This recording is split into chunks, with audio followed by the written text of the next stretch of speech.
Actually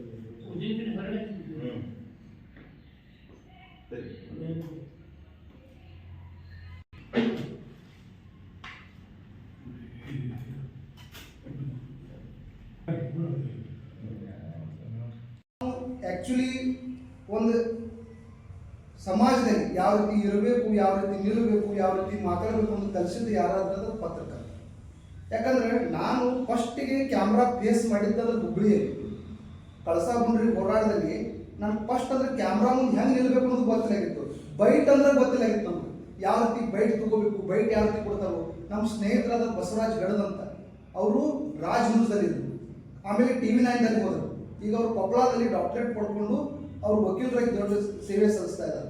ಅವ್ರು ನನಗೆ ಹೇಳ್ತಿದ್ರು, ಈ ರೀತಿ ನೀನು ನಿಲ್ಲಬೇಕು, ಈ ರೀತಿ ಮಾತಾಡಬೇಕು, ಈ ರೀತಿ ಕ್ಯಾಮ್ರಾ ಇರ್ತದೆ. ಈಗ ಕಾಕ ಹೇಳಲ್ಲ ಇಷ್ಟು ನಿಮಿಷದಾಗ ಮಾತು ಮುಗಿಸ್ಬೇಕಂತ, ಅದು ಅವ್ರು ನಿಮ್ಗೆ ಲೆಂತ್ ಇರ್ತೈತೆ. ಅದು ಎಷ್ಟು ನಿಮಿಷದಾಗ ಮಾತಾಡಬೇಕು, ಎಷ್ಟು ಮಾತಾಡಬೇಕು, ಹೆಂಗೆ ಮಾತಾಡಬೇಕು ಅಂದ್ರೆ ಅಷ್ಟೇ ಹೇಳಬೇಕಾಗ್ತದೆ. ಅತಿ ಭಾಳ ಹೇಳಬಾರ್ದು, ಭಾಳ ಕಡಿಮೆನೂ ಹೇಳಬಾರ್ದು, ಎಷ್ಟು ಹೇಳ್ಬೇಕು ಅಷ್ಟ. ಅವಾಗ ಅವ್ರು ನನಗೆ ಇದನ್ನೆಲ್ಲ ಕಲಿಸಿದ್ರು. ಆಮೇಲೆ ಮುಂದೆ ನಾನು ಏನು ಮಾಡಿದೆ, ಬೆಳಿಗ್ಗೆ ಕಾಲೇಜ್ ಹೋಗೋದು ಕಡಿಮೆ ಮಾಡಿಬಿಟ್ಟು ಎಲ್ಲರೂ ಏನೋ ನೀವು ಕಾಲೇಜ್ ಕಲಿಯಾಕೆ ಬಂದಿದ್ದೀವೋ ಏನು ಇಲ್ಲಿ ಪ್ರೆಸ್ದವ್ರ ಜೊತೆ ಆಟ ಆಡಕ್ಕೆ ಬಂದಿದ್ದೀವಲ್ಲ ನಾವು.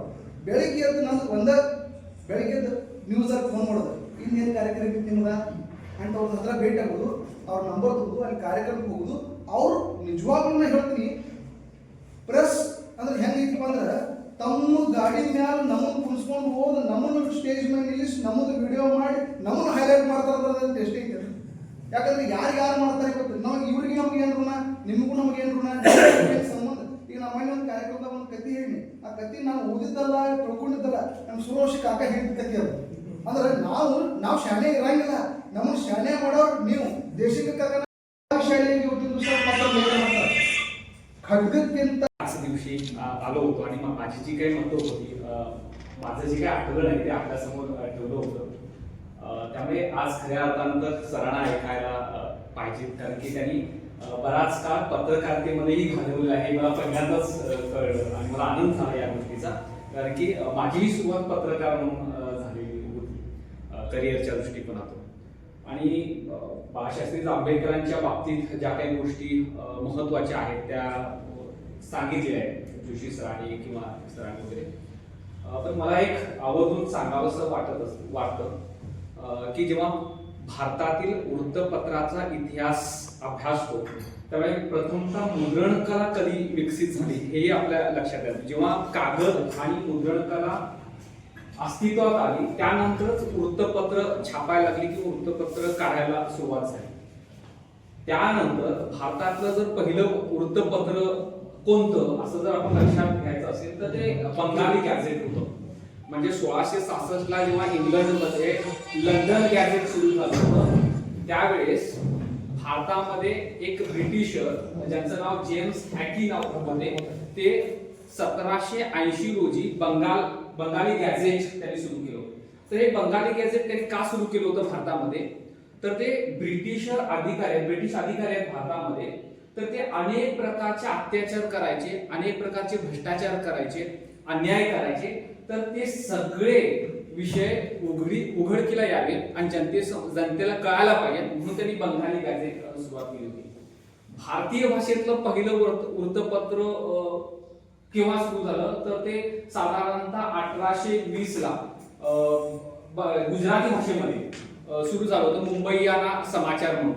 आणि मग त्यानंतर मराठीतलं वृत्तपत्र जे बाळशास्त्री जांभेकर आणि दर्पण हे सुरू केले 6 जानेवारी 1832 ला. खरं तर जोशी सरांनी एक सुचू शकतो की जन्मदिवस त्यांचा नाहीये, त्यांचा जन्म 20 फेब्रुवारी 1812 ला झालाय. त्यांचं पहिलं वृत्तपत्र दर्पण जी पहिली छपाई आहे ती 6 जानेवारी 1832 झाली म्हणून मराठी पत्रकार कधी झालं. मग त्यानंतर मराठा, केसरी, मूकनायक या सगळ्या गोष्टी आलेल्या आहेत. 1832 ಏನು ಪತ್ರಿಕೆ ದರ್ಪಣ ಅಂತ ಏನು ಪತ್ರಿಕೆಯನ್ನು ಪ್ರಾರಂಭ ಮಾಡ್ತಾರೆ, ಅವ್ರ ಉದ್ದೇಶ ಏನಂತಂದ್ರೆ ಸಮಾಜದಲ್ಲಿರುವಂಥ ಓರಿಪರಿಗಳು ಅಂದರೆ ಏನು ಪಿಡುಗುಗಳದಾವ, ಸತಿ ಪದ್ಧತಿ, ಬಾಲ್ಯ ವಿವಾಹ, ಆಮೇಲೆ ವಿಧವಾ ವಿವಾಹಕ್ಕೆ ಪ್ರೋತ್ಸಾಹ ಕೊಡೋದು, ಇಂಥವು ಏನು ಅದಾವ ಅವನ್ನೆಲ್ಲ ಅವರು ಏನಂದ್ರೆ ನಿರ್ಮೂಲನೆ ಮಾಡಬೇಕು, ಸಮಾಜವನ್ನು ಸರಿದಾರಿಯಲ್ಲಿ ನಡೆಸಬೇಕು ಅನ್ನೋ ಒಂದು ದೃಷ್ಟಿ ಒಳಗೆ ಅದು ಮಾಡಿ.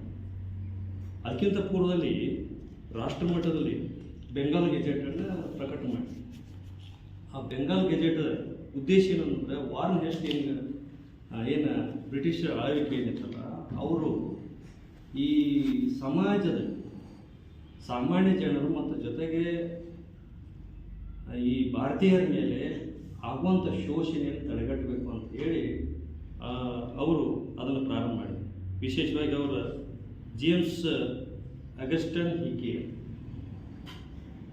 ಅವರು 1780ರಲ್ಲಿ ಅದನ್ನು ಪ್ರಾರಂಭ ಮಾಡಿದರು. ಪತ್ರಿಕಾ ಬಳಗದಲ್ಲಿ ನಾನು ಕೆಲಸ ಮಾಡಿದ್ದೀನಿ. ಪತ್ರಿಕಾ ಬಳಗದ ಮನೋಭಾವ ಏನಿದೆ, ಜನರು ನೋಡೋ ದೃಷ್ಟಿಕೋನ ಏನಿದೆ, ನಾನು ಅನುಭವಿಸಿದೆ. ಸೊ ಹೀಗಾಗಿ ನನಗೊಂದು ಒಳ್ಳೆಯ ಒಂದು ಅವಕಾಶನ ಕಲ್ಪಿಸಿಕೊಟ್ಟಿದ್ದಾರೆ ಎಲ್ಲ ತಾವು ಪತ್ರಿಕಾ ಮಾಧ್ಯಮದವರು. ಯಾಕಂತಂದರೆ ಪತ್ರಿಕಾ ನೀತಿ ಏನೈತೆ, ಆ ಪತ್ರಿಕಾ ನೀತಿ ಎಲೆಯ ಮರೆ ಕಾಯಿ ಹಾಗೆ ಕೆಲಸ ಮಾಡಿ ಎಲ್ಲೂ ಫ್ರಂಟದಾಗಿ ಬರೋದಿಲ್ಲ.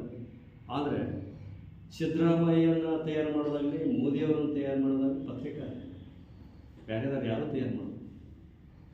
ಪತ್ರಿಕಾ ರಂಗ ಏನಿದೆ, ಇಡೀ ಸಮಾಜದ ಓರೆಗಳನ್ನು ತಿದ್ದಿ ಸರಿ ದಾರಿಯಲ್ಲಿ ನಡೆಯೋ ಹಾಗೆ ಮಾಡುವಂಥ ಕೆಲಸ ಜವಾಬ್ದಾರಿ ನಮ್ಮೆಲ್ಲರ ಮೇಲೆ.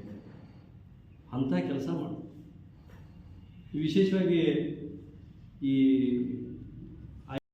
कार्यक्रमाला प्राचार्य तळवळकर सर आलेत, अलवडे सर आलेत, त्यांचं अभिनंदन करतो. व्यासपीठावरील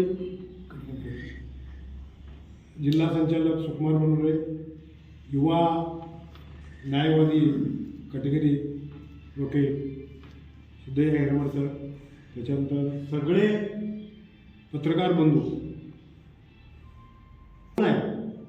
वृक्ष लावणारे निघून जाती, तळी विसावती साडत हो.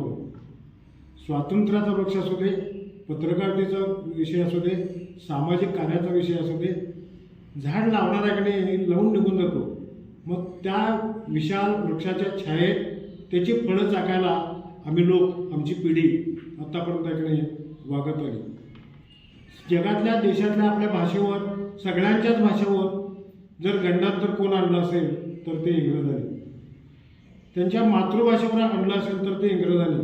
प्रत्येकाच्या गळी आज इंग्रजी आहे. त्यामुळं एवढ्या ऐकणे स्पर्धात्मक परिस्थितीत 150 वर्ष ऐकणे इंग्रजी लॉर्ड मॅकॉनला लादलं, त्यानंतर ऐकणे भाषेपूर्ण आमची थांबली. त्यावेळेला महत्त्वाचं आहे. आता आम्ही पण 2-4 वेळा कोर्टात बोललोय मी, पण त्याच्याही पेक्षा किती महत्त्वाचं आहे ते आता इथं म्हणजे कोणी जर लगे बातमी दिली, आम्ही पाठवलो, हे केलो, बातमीमध्ये देखील कशा पद्धतीने लिहून शेवटी आपण अजून आम्हाला कोणाला झळ पोचलेलं नाही. जमले, चालले, सगळं चाललंय, पण एकटा कुठलं तरी उठून पडला तर फार मोठं. नुसतंच आम्ही बातमी 4 वेळी लिहितो म्हणजे ते नव्हे, हेडिंगमध्ये पण देखील डिफेक्ट झालं तरी आमच्यावरती डिप्रेशन केस राहते. कोटी नाही, ती रक्कम ती कोटीच असते, लाखात नसते ती. त्यासाठी सगळेजण जपून उगीच मिळाली बातमी करतो. ते सांगितले की स्पर्धा आहे, माझी पहिला येऊ दे, तेच जर थोडंसं सगळेजण सांभाळून म्हणजे आमच्या अनुभवाप्रमाणे आम्ही भोगलं सगळं. पण इथं कुणी काय होऊ नये, पहिल्यांदा चौकशी करू, खरी आहे काय, खोटे आहे काय, हे करून काय एक दिवस पुढे गेले, काय गेलं तरी हिरेमठ साहेबांना सगळं माहिती आहे. कुठलं काय ते काय लक्ष देत नाही. म्हणजे खरी असेल तर ते अशा पद्धतीने करू नका. आता आणि सगळ्याच याच्याप्रमाणे काही इलेक्ट्रॉनिक ह्याच्यामध्ये झालेलं आहे. सगळेजण का पेपर उघडून बघतात, तसं राहिलेलं नाही. हा यात जपून कसं राहणं हे सगळेजण एकत्रित करूया आणि असंच एकमेकाला साथ द्या आणि कार्यक्रम करत चला.